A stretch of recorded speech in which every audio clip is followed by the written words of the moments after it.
Gaming and BS episode 113.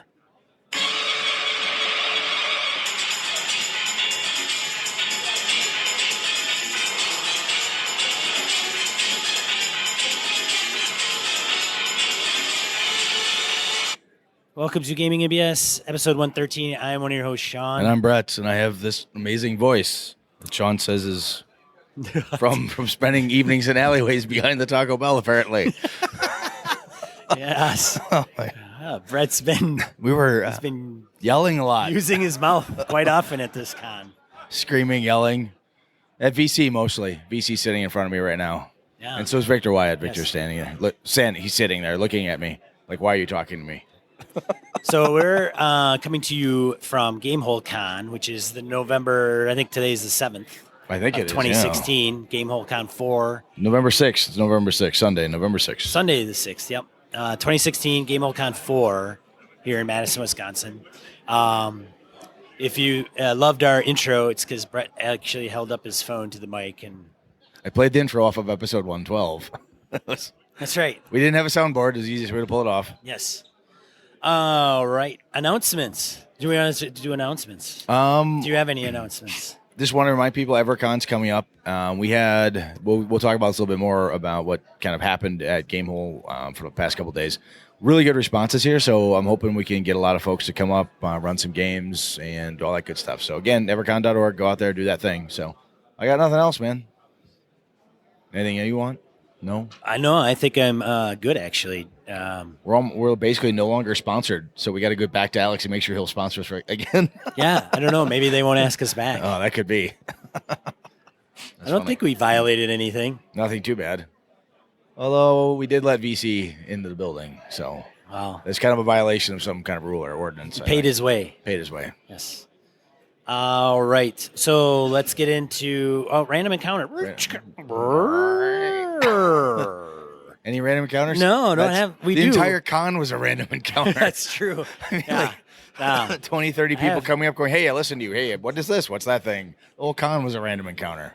Yeah. Well, yes. Even the planned events are random because you don't know who's showing up. That's right. So we are going to skip random encounters. So for those of you that have actually called BS or written in, like Eileen has, I know, she's got quite the email. It's a good one. I like it. Yeah. So we're going to, 114, we'll read Eileen's teaser. email. It's a teaser. Yeah, Teaser she calls Brett out. Yeah. Yeah, she does. But hey, it's all good. Yeah, and she agrees that I should not do an Australian accent. Which is why I want to read it on the show, so everybody hears the disagreement. So what I'm going to do is from here on forward, I don't believe we have any New Zealanders listening to the show. So you're going to call it a New Zealand accent instead of... There is a distinct difference, Brett. I think Australians would be very offended at the fact that you even just said that. Okay. Just turn that around.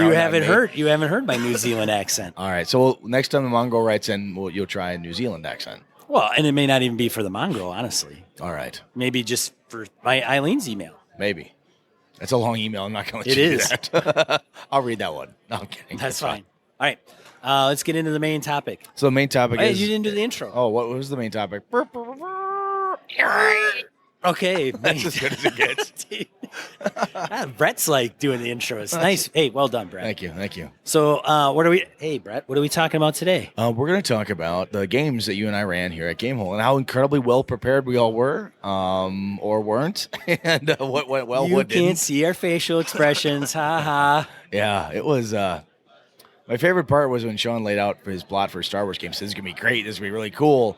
A couple days later, he goes... It's a 2-hour game, not a 4-hour game. I'm like, that thing you told me, it won't work in 2 hours, dude. He's like, I know it won't work in 2 hours. I got to fix this. Holy shit. So I had people, I don't know why I'm putting this out on the air. Nobody's going to ever want to join one of my games ever again.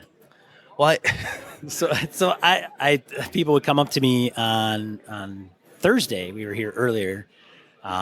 And they'd come up and say, hey, oh, yeah, I'm in one of your games. And I'd say, oh, which one? And they'd say, Saturday. I go, oh, that's good because that's the good one. That's a good one. Nice. Laugh. And those that were on now, Kevin and Austin, friends of the show, in our game group is in my Friday game. So I knew them. And they know how to play Star Wars. So and they know how to play Star Wars, right. And I felt that as if I were going to bomb, it would be good to bomb with them. Because at least you've got two people who could support you halfway through. kind of Pick you up. Right. I think they would like, oh my God, this guy, we need to help him. Yeah, exactly. We need to pick him up. Like, look at the guy. He's like on the floor crying and blubbering with his thumb in his mouth. We should do something to help him. At first it was probably they would be really, really mad and upset. And then they probably would realize, oh my God, this guy, he's in deep. We got to go out. We got to do Baywatch, man, and like run out into the ocean and grab this guy and bring him in. We're making it sound way worse than it was, basically. So you had Friday. I don't know about that. So Friday you ran your Force 5 from Alderaan. I did. Did it go over well, though? Well, nobody has told me differently. No one told you different, so that's good. But so complete strangers would never lie to you. No. I mean, sorry. To fast forward, I had Victor who's sitting across from us in my Saturday game, and I asked him, and I heard Victor is candid. He will tell you if it sucks. He will. So he said that game was well. He brought a wet fish to slap us both with. Well, and he said that game was good. It was. I mean, he's not gonna give me like a rave. I mean, he's not gonna like, oh my God, it's the greatest game I ever played in. Okay. But he didn't say it was bad. All right. So but I told everybody Saturday. That's the good one. That's the good one. All right. So, what did you run Saturday then? Saturday, forget about it. Savage Worlds. Savage Worlds, and that's mobsters. 5 mobsters in the desert. I mentioned this on the air. I know. 5 mobsters, guy in the trunk. Did you have full tables both times? Yes. Very cool. Yeah. Yep. Did that one go off as planned, or that one was pretty good? I liked it. I liked the scenario. I liked running it. I think that it's kind of tricky because you have. So the premise is that you're 5 mobsters, and each one has a little bit of secret or a little bit of dirt on somebody else at the table. So that kind of can create a role-playing piece component.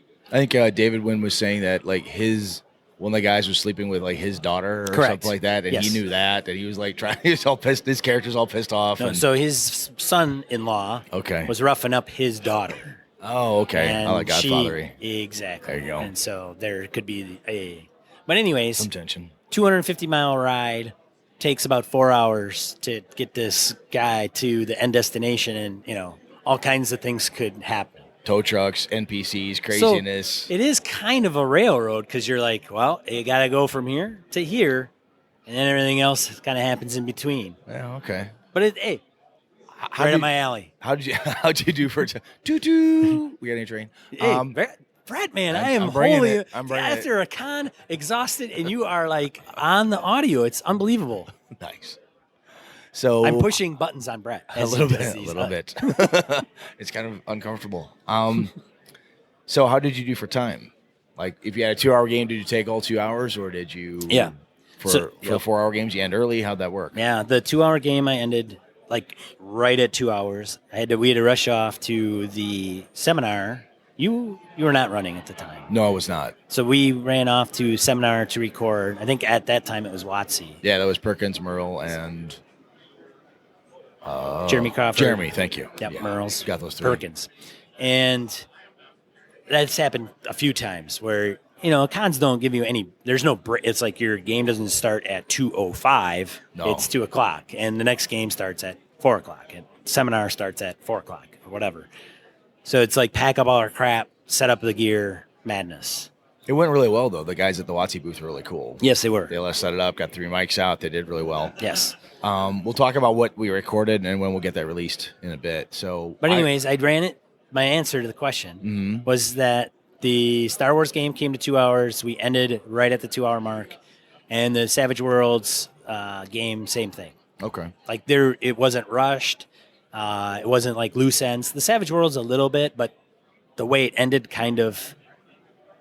there wasn't much more to do with them. Okay. So it was kind of left off with who knows what happened to the mobsters. Okay. Yeah. So I did. Hey, Brett. What'd I do? What'd you run this weekend? I ran Middle Earth role playing. Well, how long was that? That was a 4-hour slot. Victor was in that one. Yeah. And Victor, we ended a little early. We didn't go the full 4, a little bit. That one I had 6 players, and I was kind of on the fence. Like, I can totally handle 6 players. It'll be great. And Middle Earth is Rollmaster, and there's a shit ton of charts. It's not as bad as real Rollmaster from a chart perspective. And I'm like, 6 people could be a lot. We'll see how it goes. So I actually had 3 guys there who had played it, and one dude used to run it a lot. again, they're all like my age in their 40s. I ran that in high school, so we all had high school memories of playing and running this game. So do they remember if you ran it right or not? Yeah, the one guy had his rule book, put up on the table, and he was all happy. He's like, "Oh yeah, that's E critical. Oh, that's a +20. Oh my god!" So he was like in it. He's like, "Okay." So I had confirmation from another person who has a failing memory like me that I was doing it right. Oh, so wow, that was that's nice. good. That one was very Middle Earth. We only had a little bit of shenanigans as far as a little extra murder hobo-y periodically when we would stab a goblin or two. Victor smashed a goblin's head through the snow onto a rock. his elven archer couldn't shoot the bow, so he just went all on elven barbarian and crushed the guy's head. That was kind of fun. Excuse me. That one ended a little bit early. That one I was actually worried about getting done in time. Why? And because like 6 people combat can take a while. Depends how they work. I don't know if it's because the mechanics of the system can be time consuming. Yeah. I want to make sure I get through all the cool plot points if we could. The Warhammer First Ed role-playing game I ran yesterday, on Saturday, I only had 4 players, and I thought, this will be easier. I got done really early. I started the same time you started, forget about it, and I got done like an hour and a half early. Yeah, I looked over and your table was gone, so they either drove you off the table, drove me off the table, or you killed everybody quickly enough. So Warhammer has critical hits, and we had lots of chaos stuff. It was a really good fights, investigation, picking things together. Corey Wynn was in that one. Brian, our buddy Brian, who's played with you many times. Had a couple of guys. Actually had a guy from the UK who's a transplant to the US, and I foolishly had an assumption like, he's from the UK. Clearly he knows this game. And he's like, nope, never played it. Not very familiar with Warhammer. I'm like, that's kind of neat. I'm like, anyway, but they went really tight, and they found the fastest way to accomplish every goal that they set for themselves. They were very expeditious and went really, really quick. We took one break, a little bio break out, run to the bathroom, get a drink, get a snack or something, sat back down. They kept going, and we were just going and going and going. We had they had children who were going to be sacrificed. They stopped the sacrifice of the children. I think the Dungeon Bastard's behind us. The Dungeon Bastard is behind us, running an event that may have proceeds going to charity, which is very cool. The ferals. That's right. The cats, ferals. Yes. Something for ferals. Friends of ferals. Where was I going? Oh, yes. Anyhow, so they're going super expeditious, bam, bam, bam. They had save the children from being sacrificed. Then they find out the children are actually partially demon. So through the process, when I've run this particular storyline before, slight different variations, I keep referring to the children as children. Like, should we kill them? Like, so you're going to murder the children? No, we don't murder children. No. Most people say no. Right. This group, though, the guy who was playing the Wizard's Apprentice said, no, Brett, demons are demons, children are children, they're demons. And the rest of the group looked at him and said, yeah, he's right, they're demons. Oh, yeah, hey, they can say whatever they want. Exactly. Whatever, hey, buddy. Whatever justification you need to do the deed. In your head. So I'm like, you're going to do this. Well, you're going to murder children. No, they're demons. No, they're demons. And we went back and forth. And finally they decided we have to put them down. They cast sleep spell and then killed them, which turns out to be in kind of Warhammery fashion. That was how you weaken the main demon, which they had accidentally on purpose kind of summoned and had to help dispatch that. So, but they just chuck. Sean Kelly railroady train right through every plot point I had. Oh, and, they railroaded you. They railroaded me to a You fast feel ending. like a victim, don't I feel like a victim. You feel violated. A little bit. Now I know how my players feel. You know how your players feel. I don't, but you do. I do. It's terrible. It hurts. It feels like, no, it was really neat. And I stopped and I looked at the group and I said, I'm really sorry. I said, we can keep going. I have some other ideas and things we could kind of add in here. I said, but we very, very much ad hoc. I said, I can stretch it. And the one gentleman, Scott, looked at me and said, I actually thought we'd been playing for an hour longer than this. He said, it was really fun. And the group went, no, this is great. It was cool. It's done. There's no point to keep going. Why add stuff on if we're done? Do you mind if we sit at the table and get lunch? No. So we all broke out, got lunch, came back and sat down. And we talked about the game, what we ran, what we liked, different story points of it, how you can use critical hit charts like per our one episode a while back. And again, if you don't know where, you start at 1 and work your way forward. You can use critical charts to help expand how you describe combat and all that stuff. So we got into that discussion. Again, talked about the podcast with someone who hadn't listened to it. And just different games. So we might have got a new listener. Might have got a new listener or two. Wow. So it was fun. Wow. Made it completely worth it. Absolutely worth it. One One download more. Ding. One download more. Ding, yay. But it's funny you mentioned that. I want to interrupt you, but when the player said, "Well, honestly, I think it feels like I've been playing longer, an hour longer." There was somebody. I think he meant it as a compliment. I hope not like, oh my god, this game. So I had the same comment. Victor's smiling. I had the same comment for my Savage Worlds game, and I'm like, I'm not quite sure how to take that. It feels like we've been here for days, Sean. It feels like I've been gaming in your game for 6 hours. My knees hurt. Why am I here? My back. What happened? This game sucks. I think I'm dehydrated and need food. Can you end the misery? So what I learned from that one is my Middle Earth game. That one 4-hour slot's pretty good. I'd not run that scenario at a con before. I'm like, okay, that worked okay. The Warhammer one, I'm like, that's got to be a 2-hour slot. Maybe 3 if I could get a 3-hour, but 4 is too long. So did you run pre-pubs or did you have notes? Would you just run off the cuff? It was off the cuff, yeah. So you had something in your mind? Did you write something notes? in my mind. No, I had no notes. I just kept chunking it through my mind all week, the weeks prior, and I had finer points. Like, okay, these are the highlights I have to hit, but otherwise it was all off the cuff for both of them. For both of them? Yeah, because I like I said, the Warhammer one I'd done before, again, off the cuff, but I have a memory of it. I'm like, oh, this is what happened. And then Roger asked me, how are you going to do it? Roger Braslett, because he's down. Mm-hmm. And he ran a Warhammer game on Friday. And he said, what are you going to do? So I explained it to him. He went, oh, that's a pretty good. I said, it's like a side quest in a bigger Warhammer campaign. So I'll try. So this is what I'm doing. So you've had that in your mind for at least the last week. A couple months, yeah. A couple months That even. one I have. Wow. The Middle Earth one took a little bit. I'm impressed. The Middle Earth one took about the same amount of time. Just kind of over lunch or drive to work or something, thinking about what it was going to be. But I had the main plots in my head, and then when we hit, then I just kind of went with whatever the players were doing. Right. It was fun. Like in the Middle Earth one, I knew I had to have a fell beast. I needed a couple dark artifacts. There was lingering books and stuff from Angmar, the Witch King, and all that good stuff. So I knew those were the key plot points I wanted to throw out there, but I wasn't sure what the players were going to do with the characters that they had in front of them. And that group actually tightened up pretty well. Came up with a couple of good surprises. And so you had character sheets for all your players? Absolutely. Oh. You didn't have character sheets for all your players, Sean? Is that what happened? Didn't I tell you this? I know you did. Oh, I just want to see if you can say it all out, if you're going to agree with me. Well, yeah, it was short ones. So what? Kevin helped me out. He brought his character from our campaign on Roll20. Because he texted and says, hey, Kevin, do you have your character sheet, dude? Oh, I'm such a mess. Well, I'll tell you. I'm a hot mess, Brett. I tell you who might have been who may have had the worst prep issue was poor Dave Beatty. I was talking to Dave, and he's like, dude, I am such a wreck. I'm like, what? He said, you see this? He's got a stack of playing cards, like boxes of playing cards. He's like, I completely forgot my cards back at the hotel. He said, I got a game in like 20 minutes. I got to do this thing. I'm like, oh shit. So he's like, I just bought $40 for the playing cards today because I had to go get them. And they were going around to like Office Depot or Kinko's copies to get copies made and everything. And just to prove that it happens to everybody. Ed Greenwood came down when we talked to him on Thursday. We were before Sean. You had to take your mom to the doctors, but I was kind of talking to him. He goes, "Yeah." I said, "What are you going to run?" And she's doing fine, by the way. Which is good. Yeah. Well, you told me that earlier. I did, but the people don't know that. Right? Like, oh my God, Sean, so everything's fine. That's true. Okay. Looking into my mom's personal life. But Ed said to me, he goes, yeah, I have to run a 5e game, which would be great. He said, they'll be using second edition character sheets. I said, what? He said, well, I forgot the 5e ones, and it pretty much doesn't matter anyway. I said, okay, Ed. Oh, Ed runs railroads. That's awesome. See? That sounds really good. Well, hey. Get on the Realms train. That's right. Elminster's driving this thing. Woo-woo. Off we go. That's right.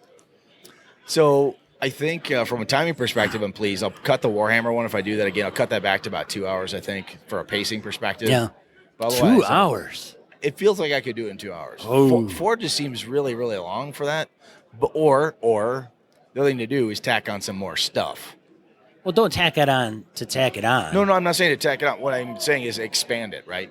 Make the journey take a little bit longer. More Make the combats longer. Yeah, more bad guys, right, more death. Right. A few more children that they have to either save or murder. More complex rules you have to look them up. Yes. So wait a minute. Oh, you could easily I've drag never that read out. this before. Hang on a second. Right. A lot of those statements. Yeah. Which inspires nothing but confidence in your players when you say, I've never read this before. Hang on. Oh, sorry, VC. Just wait a minute. We have to look through the 16 more charts on page 52, I think. Did you bring your player's guide? Oh, this will take a while. I said that at Thursday. We got together with some people at a table. We were just talking, like Christy, Zach, Victor. I think VC was there, a few others. And it was, And Kevin and a couple other people were at the end of the table, and when I said, "Yeah, I don't know what the hell I'm doing tomorrow. I've never GM before," and I looked down at the table, they all turn and look at me, and I'm like, "Oh." And we're sitting there, and Kevin, I didn't know what to say. I wanted to snap him, and Kevin goes, "That explains a lot." That was all he said. That I've run games for him. I know, yeah. Yeah, my back. Hey, but anyways, going on that, I want to get a shirt out there that says, "My home group won't let me run games." And then I want to wear that to cons and show up like, "Hey, everybody ready to go?" This is the only place I'm allowed to run. Right. Hey. I'm awesome. Yeah, exactly. I only play at home. They won't let me run. That's stuff right. Like that. That's right. Or I've never GM'd this game before. Exactly. That would be awesome. On your shirt. Show up to a con. So other crap that we did that was cool. So Thursday, we talked about this before we had a chance to get Ed Greenwood on the mics. Not at it was pre-con, so it was Thursday. But Alex Kammer helped hook us up, so we had Alex on the mics. I had a chance to interview him. Ed's I think it's on the recording where Ed's easy to get started. It's hard to get him to stop talking. I haven't listened to it. So Brett has. I went solo on that. He pushed the button to record. I had to push the record button twice. And he did it. In a row. Not Because I came back and it was like recording. And it was like 30 minutes in. I know. Even though it was like 10 after 3 and it was supposed to start at 3. Yeah. So Sean was 10 minutes late, but the recording was 30 minutes in. I'm like, whoa. We started early. Yeah, obviously. And so I think I know half the interview. So Brett gets, I won't spoil it. Part of the problem was that I told Ed, I said, I'm a fan of your stuff. I said, so I apologize if I, kind of act like a moron before we start recording. He goes, that's fine. I'm just a normal guy. So he's talking, and I'm like, oh, wow, that's cool. Yeah, cool. Wow, that's neat. And I'm like, I'm listening to myself and go, how many fucking times did I say that on that recording? Oh, God, don't tell me I have to go and edit all that crap out. I sound like a total moron. So we'll see how, once you listen to it, we'll see how it sounds. So what I'm going to do is take them all out and put it in one file. So it can all just be Brett. Cool. Neat. Cool. Wow. Sound bites. Right. You can tell because my track will just be blank until it pops and goes high. Neat. Right. Scotch is neat. Cool. Exactly. Ed was a blast to talk to. He told us a lot about the Ed Greenwood group, TEG, stuff they've got going there. Answered some questions that some listeners had hit me with on Google+. I got a few of those through to him. And then after we got off the mics, I'm like, hey, Ed, we should probably get you back, man. We got a big thing going. And he said, no. No, he did. Yeah, he did. And then he sat down and talked to you and I some more. And then we're like, okay, well, that's cool. And we're wrapping up, and I'm like, I gotta get Ed back, man. If they think I just kidnapped Greenwood, this isn't gonna go well. So I'm like, hey, Ed, we gotta get you back down. Okay, sure, I guess I could. And we get him up. We walk about 10 feet from the table to where our booth is, and we stop for about another 15, 20 minutes and talk some more. And then I start slowly working Ed towards the door. And then we finally found someone from Gamehole, from the convention group that was actually looking for him. I said, hey, Ed, I'm waving him over. Andrew, come here. He was great to talk to. He was so much fun, but I knew he had a schedule. Right. And Ed has no, nothing that respect is strong. He doesn't disrespect the schedule. It just is not a thing that concerns him greatly. Well, he has, the way we got hooked up with Ed was through one of his, I don't know if it's his publicist necessarily. I guess. Yeah, Sal. Sal. Yeah. I don't know what his official title is, but Sal arranges all of Ed's schedule and things. Yeah, Ed referred to him. He controls my life. I think is what Ed told us. And then it isn't what we said. That's what Ed said. That was what Ed said. It was kind of fun. But yeah. Yeah, exactly. So right. cool. Yeah, Nice. cool. Nice. Sweet. Neat. That's super sexy. I heard this weekend that I say super sexy way too often. Did I? Did you say that? That was like a 2-hour joke stream, man. That went on over beers. Yeah. I wonder how that got out. I don't know, Dick. Yeah. We also got, we talked about it. We had the D&D panel. Yep. So last year. We'll see how that turns out because I haven't listened to it yet, and I know they were really nice about tapping the table every few minutes. Well, that's how people talk. So yeah, sometimes you have to do that. Yeah, it's all about hand gestures and thumping. Right. It was kind of like a goblin bard playing bongos in the background. Is kind of what it sounds like. The last year, it was pretty obvious when Perkins was on that was going to be Ravenloft. You're going to spoil this, right? No, I'm not. So I have a guess as to what I think it is. Do you want to guess? They didn't hint at anything. Yeah, they did. I think they did. I'll tell you what. After you listen to it, We should put it out. we'll Then put it out say, first, and then we'll talk about what what we is think your it is. what did you think? Chris Steele was here, and I told him what I thought it was. He said, that won't happen for at least 3 releases. I said, yes, it will. He goes, $10, hand out. I said, all right, fine, $10. And at the end of the drunk conversation, it was a $20 bet. So somehow Chris talked me into a $20 bet. But yes, we have money riding on the fact that I'm right and he's wrong. So we'll see what happens. And even if he is right, we'll just have to take care of that. I just have to take care of that. And that is not a threat in any way, No, shape, not or at all. form. No. If you're misinterpreting that statement, please. And then we got the Monty Cook games. So we had Monty and Shauna. Yes. That was really nice. Afterwards, Monty said that he wanted to have a word with me. Yeah. And confronted you. Yes, there's a little. He said he heard something. Yeah, he did. It was kind of like, hey, what's this? Walking by as we speak, like his ears must be burning. Yeah. So he said something about, I'll show you a Cookie Monster motherfucker. And next thing I know, I'm on the chair. I'm on the ground. Yeah. I'm like half out. So there's a picture on Google Plus, and I think it's on our Facebook page too. If not, it'll get out there. But Sean was happened to be there with my phone and captured the whole thing. It was really weird. I was taking a selfie, and I had the camera pointing the wrong way, and I happened to be pointing at Monty standing over Brett. Brett laid out on the floor, unconscious even. I think that little guy had that much punch in him, left-handed too. I mean, he just kind of tapped me there. Man, I guess, typing on the typewriter. Yeah. Typewriter? Who the hell am I? On the keyboard every day, Strengthens the hands. Not dainty. No. But we got he laid out some cool stuff about Invisible Sun, talked about what they're up to and so on. So that was a fun little thing. Yep. We didn't really record a lot more other than that. We didn't. Mark Miller. Well, did you get Mark Miller? I got Mark Miller. Yep. How did that go? Mark Miller Traveler. Yep. Mark does not go to cons often at all. Not anymore, no. I didn't know how it would go. I didn't know if he was kind of more reserved in that matter.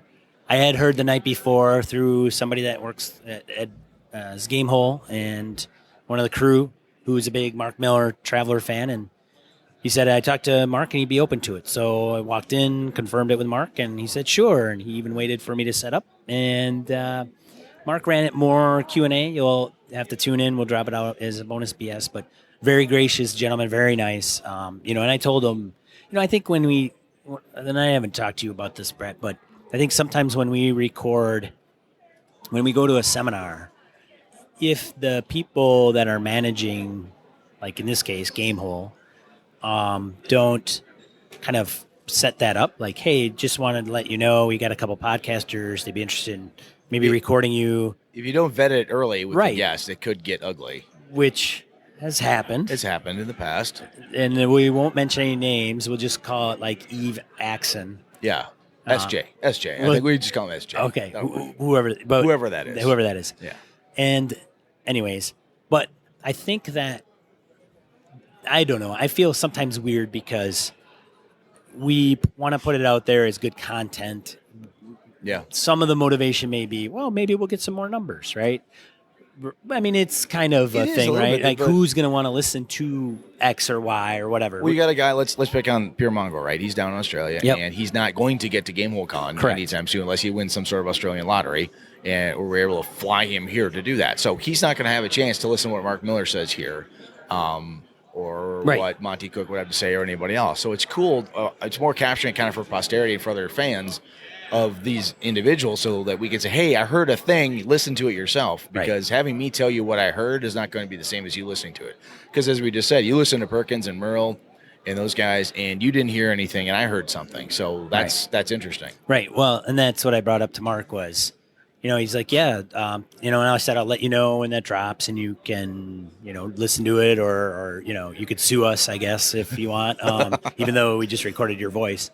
You're not getting a cease and desist. You're not trying hard enough. He could say, hey, I didn't sign anything. Well, anyways. But he was, and I told Mark, Mark, this is really because for your fans. We may get a download or two more, who knows, but I wanted to convey that that's not why we kind of do this stuff. Yeah, no. Right? It's not like, hey, if we record this, we're going to get like 10,000 hits and, we'll be able to retire. It's ridiculous. No, it doesn't happen like that. But it is good for fans that can't come here and they don't.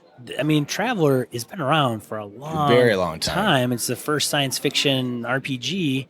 Somebody on the Ecosphere might correct me on that, but that's what I've been told. And I don't have any foot to argue with him. And, this way people can figure out what he's doing or some questions. He ran it very Q&A. So if the audience didn't drive it, Mark didn't really... He didn't push any new products. He wasn't going to push any new products or anything like that. So he talked a little bit about, I won't get any spoilers. You have to tune in to listen to it. Very cool. Yeah. We'll grab that one. Did you get anything else while I was busy or no? I did not. I think that was the extent of our recordings.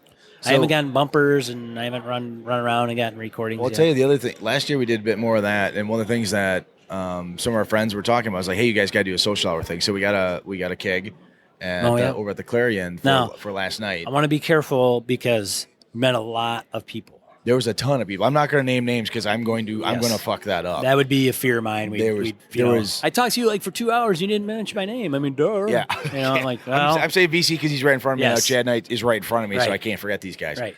But when we're out there, we had a barrel of beer, and they killed it in like 2 hours. 2 hours, boom, bam, done. There's a shit ton of people that showed up. It was really, really freaking cool. It's very I had my happening. little mini whiskey bottles that my wife made me, and I handed those out. I think I've got one left for you and one for me. Right.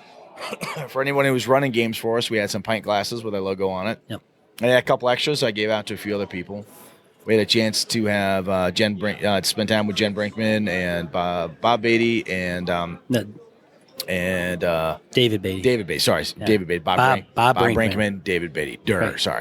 From Sanctum Secorum. Just hang out with those guys. It was cool. Chris Nizak from Misdirected Mark. See, now you're going into the names. Well, I'm just saying it's from other shows. Oh, yeah. From other shows. So that was cool. Even just that component is just the podcaster kind of consortium that showed up. That was really neat. But then just tons of people that were either friends of the show, friends of us that may not even listen to us. Like my buddy, Lenny. I've mentioned him before. He was there. He is not a podcast guy. But he was there. Tons of cool people there. Then we all sharing stories and hanging out. And it went on for a long time. I don't think I went to – that was a 2:30 a.m. type of night. Oh, Brett, you crashed early. No, for you, I mean. Oh, I closed up. I was out. I think you shut the bar down. Well, that was like daylight savings. So Sean hit 2 o'clock twice. Oh, there you go. Closed down 2 bars. Boom. Bam. Out. Right. It was a good time. Very, very humbling experience for me. No, it was. The number of people that showed up to say very nice things to us, which is really cool. Yeah. No one threw anything at us or swore at us except for VC. He hit me once. Well, that's good. I need that. Yeah. But lots of people came. It was a ton of fun, and we've had a number of people stop by the table and say, "Hey, what do you do?" And that sounds cool. So it's just neat. It was just a lot of fun. Yeah. And really, I think humbling's the best phrase for it. It was really cool. Yeah. I mean, a lot of very gracious people, and with very, very positive comments, and that's. I mean, sometimes Roger's blowing kisses at us as we speak as he walks by, but, and that's. I mean, you could talk into a mic and never know anybody is ever listening, and it can get a little, like lonely out here. Well, nobody never knows, and then when you get a windfall, I mean, you get one email, you get one person that says hey, or says hello. Waves, whatever. It's just, I don't know, man. It's just, it's really it's cool. Great. Yeah, it's gaming, and that's good stuff. That's all I gotta say, or I'm gonna cry. So I think the cool part, I should say the cool part. One of the plethora of cool parts is that it's still a sizable convention. That there's a shit ton of stuff going on. It's Sunday right now, and it's picking up, as you can probably hear. It's noisy. Lots of people. The dealer hall's hopping. Plenty of gaming going on. Earlier this morning, not quite so much. I think there's a few hungover folks and whatnot from the night before, but lots of families. I'm seeing lots of kids this weekend, moms, dads, dragging little ones around. There's lots of cool stuff to do for everybody. Yep. So they had two runs of True Dungeon going and all that stuff. So it was pretty damn cool. It was really, really cool. Lots and lots of fun. And yes, and we want to thank, I would speak for Alex and the Gamehole crew right now. I would say thank you for coming. Absolutely. And we've had people. I was talking to an individual. I mean, David Conkle. I know he's a friend. He lived in China for 5 years. He's been to Gary Con. He came here. He's now stateside, but he came essentially from China. And then I talked to another individual. He came from Egypt. Really? Cairo, Egypt. Like 2 days before I spoke to him, he was in the airport. Wow. Getting here. Yeah. I mean, so people have come quite a ways. I mean, Chris has come from Buffalo. Yeah. Roger Russell came from Maine. Right. Maine, Ohio. I mean, I'm sure we're missing a few. Well, Brinkman's South Carolina. Brinkman's are from Florida. Right. And I mean, It's from Madison, Wisconsin, man. It's not even like Gen Con or Origins or. No, it's just really well run. It's really tight. Yeah. We had one issue that I recall where there was a light that was out over by one of the tables that we had in our booth. I went over to Josh, one of the Gamehole guys, hey, dude, that light's out. Oh, shit, I'll get that fixed. They took care of that. Yeah. I've paid attention because I'm running EverCon. Alex and the guys have given me some access to some of their problems and how they're resolving stuff and whatever, and it's all behind the scenes. Right. 90% of the gamers don't see or hear or have to deal with it. They have a report, and then they just take care of it. So, And I think, obviously, we'll tell Alex this to his face, and I've told him many times, it's Con, thank you very much for not only putting it on, but putting up with us. And we had 3 tables, and today we knew it would be a little dead, but for Friday and Saturday, all 3 of our tables were hopping, and we had some really, really good games going on here under our banner. So for everybody who came out and ran for us, came out and said hi to us and talked to us and stuff, thank you very much. That was really, really, really cool. It was, as Sean said, incredibly humbling that anybody gives a crap about us. That's and Chad's sitting across from me. Chad, he's pinged us to be on his show. That's right. Yep. And so Chad got me up in his suite. He sweet talked me up to his hotel room. Oh, it was quiet. It was quiet and intimate. Intimate experience. Okay, but it wasn't that intimate. All right, good. Hey. What? Come on. I thought he was making you a sandwich or something. Yeah, well, exactly. So we sat and talked about what I do on my day job. What's the name of the show, Chad? Whose podcast is it anyway? That's right. So if you want to check that out, I talk about my true profession, my day job. Recruiting. Chad has people on. They kind of talk what they want to talk about. It's his show. He drove it, so I was on there. So if you want to hear, if you just can't get enough of my voice, you can go there. You can listen to Chad's show where I blather on about my day job. Nice. And thanks, Chad, for offering to put that out. Cool. Thank you. Yeah. He's sitting like 10 feet away and he can't hear. Jesus Christ. What? Yeah. Huh? Here, I got headphones. Anyways. Is there anything else we need to talk about today? I don't know. I thought we were going to go into how we prep for our games, but it turned it into like a very Gamehole-centric show. So, yeah. That's okay, and that's fine. It is. Well, I mean, gaming and BS. Yeah, absolutely. I mean, don't sugarcoat this crap, man. It's like the deal. It's what's on the tin. It says on the outside what it is on the inside. You open it up, and by God, that's what's inside. Yeah, so. you freaking sold. You bought into this. Yeah, you can only blame yourself, I guess, is what it comes down to. If you're listening to us this far and you're still listening, that's your own damn fault. Right. I think that's where we're going. You have fast forward buttons on those damn podcatchers. What's wrong with you? Yeah, no, I know. I can't think of anything else. No, me neither, dude. This is a short one, and maybe that's a good thing. Probably sweet and rambling, but I think we're both exhausted. It was a lot of fun, and I know the work was all on the Gamehole team, right? But it was up all day, standing, talking, meeting great people, and again, to everybody who came out and said hi or listened to us or listens to this after.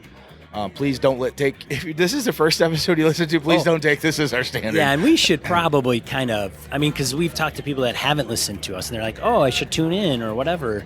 And so this is not the show to start with. No, it is not. I would start at one and work your way forward. And work your way forward. Or if you really don't want to do that, you could start at episode 100 or episode 50. Some of the big milestone ones are good. Yeah, start at those if you really want to. Yeah. And then start at 1. Exactly. Because the quality in there is probably a little bit better than the first 7. Absolutely. Yeah. But, thanks for giving us a shot. And, frankly, they give us a shot, they want to unsubscribe. That's fine. Right. Actually, we just don't listen. Just keep the subscription numbers up. Stay subscribed. Just don't listen. Stay subscribed, and then don't download any of them. Exactly. Or delete them right away. That's cool. Whatever it takes. Just keep my numbers up. No, you don't care. Because we need them really bad. Yeah, for the $0. I'm not sure why. I don't know what we do with those numbers. No. I have a big bucket of them. We need. Yeah, it's supposed to be good.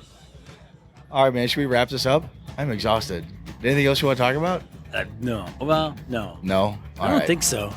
All right, so this has been another show of Gaming NBS, live from Gamehole Con 2016. I'm one of your hosts, Sean. And I'm Brett. Good night and good game and all. Dun, dun, dun, dun. Dun, dun, dun, no, it's the soft one. I don't have that. Oh, yeah, whatever. Ooh. Sure, we'll do that. How's the end go? I don't know. All right, bye. Bye. Gaming NBS produced with the help from the following patrons. Christian Sexy Voice Serrano, Kevin Lovecraft, Joe Swick, Brett's Biggest Fan, Steve Day, Jeff Rademacher, Forrest Aguirre, Mark Anthony Benedetti, Bruce Cunnington, Eric Jeppesen, Andy Hall, Misdirected Mark Productions, Sean Nicholson, Tim Jensen, Chris Steele, Old School DM, Knights of the Night Crew, Palladian, Jason the Beard Blaylock, Remy Bilodeau, Jason Hobbs, Mirko Froelich, Wayne Runner Humfleet, James Carpio, Not Caprio, Tony Baker, Pure Mongrel, Lord Tentacle, Corey Johnston, Eric Tankar, Brandon Barnes, Mark Tasaka, Brett Pazinski, Tim Shorts, Eileen Barnes, Chad Knight, and Dan LaValle. Consider becoming a patron. For the cost of a coffee shop coffee, you can support the show for an entire month. Whoa.